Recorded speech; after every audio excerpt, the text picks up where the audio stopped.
Can the Merry Mutants save the timeline and themselves from the wrath of Ahab and the Hounds? Well, let's hop into the pages of Extermination issue number 5, the grand finale of this series, and find out for ourselves, shall we? Alrighty then, so as you may recall from the previous issue, young Cyclops had taken a harpoon from Ahab and was dying, only wait, swerve, dissension, it wasn't actually Cyclops, it was Mimic taking his place. And, he's dead for real, so you can add his name to the X-Men Extermination death counter. You thought I forgot that bit, but I remembered it right here at the end. Mimic's heroic sacrifice allowed young Cyclops to rally the rest of his team of young X-Men and lead a charge against Ahab and his army of hounds. Granted, what started as a small army of hounds only gets bigger and more dangerous, as with the help of his 2 small albino children mutants, Ahab has been able to influence everyone else's minds. In fact, the brainwashing is so thorough, not even a powerful psychic like Jean Grey can actually undo the damage. Young Jean is able to erect a barrier so her, young Cable, and young Cyclops can talk shop about what exactly they're going to do next. Young Cable, or Kid Cable if you nasty, is as resolute as ever in his mission of trying to get the young time-traveling X-Men back to their original time period so Ahab can't destroy the time stream by hurting them. Young Cyclops, though, doesn't want to leave their older X-Men counterparts holding the bag while they run away. It's Jean who figures out that maybe at the end of the day they can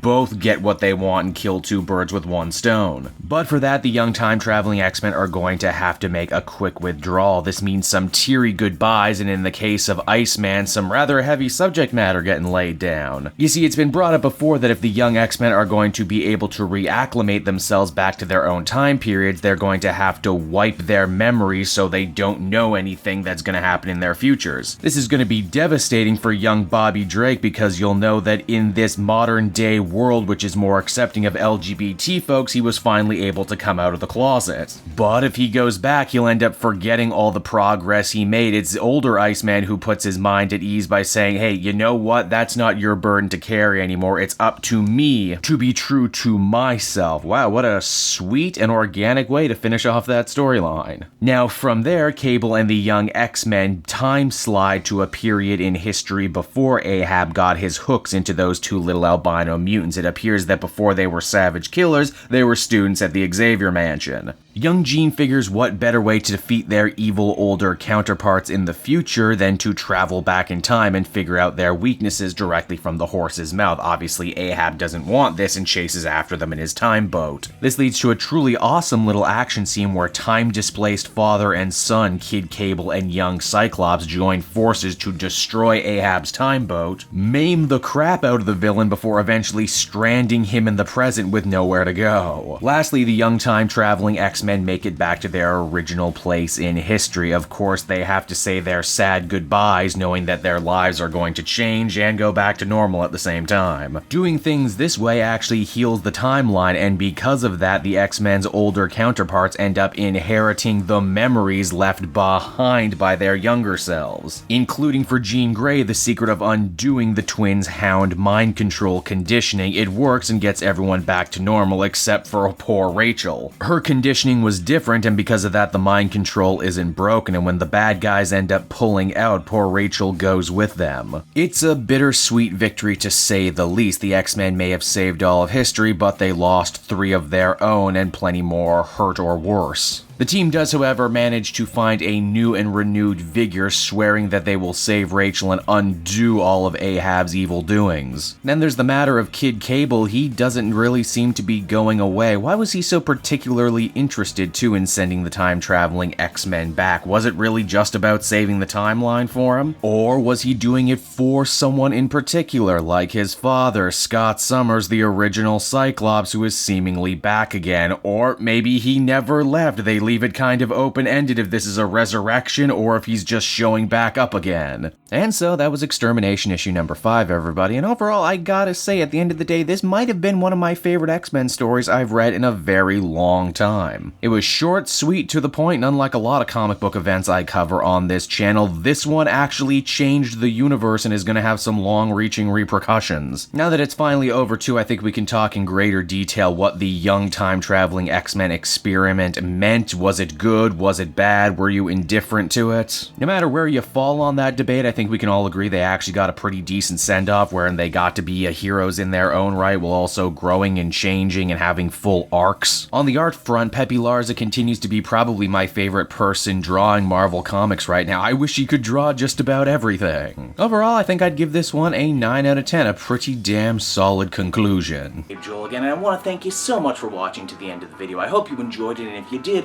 why not take a closer look at some of these other videos I have available from the channel. Then you can follow me on Twitter and Facebook at CaveJoel, so you're always up to speed on what I'm doing next. And hey, if you're feeling in a supportive mood, why not check out the link down in the description for my Patreon page. Patrons get exclusive access to videos and content before anyone else, and you can do so for as little as $1 a month. That would be much appreciated. And until we meet again, everyone, this has been CaveJoel, and I will be making more comic content that smacks of greatness. Bye-bye, everyone.